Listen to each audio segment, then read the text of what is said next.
Trồng phương nhiên này. Ôi, to tôm bé thì tia đó. Cái to đèo này ra đây chị. To tôm bé thì tia. To all liền rồi này.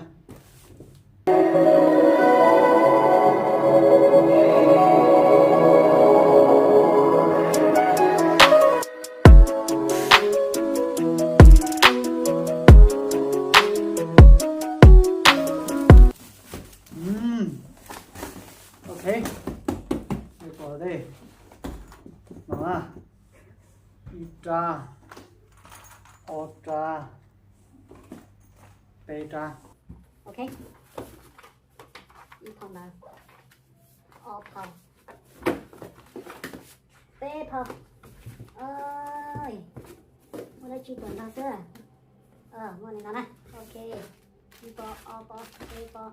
Ok. Cho nó dập luôn này. Ok, là được mua cho nó kia. Cho nó mà nhân đó này. Coi như này, cho nó dần lại cỡ. Ok, cái này bao này đó. Ok, nó khe lúc sáng rồi và khe thế.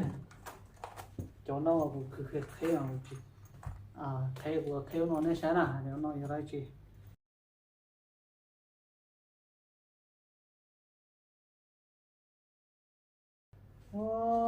Dùng đi nó sư. Dùng đi nó. Dùng đi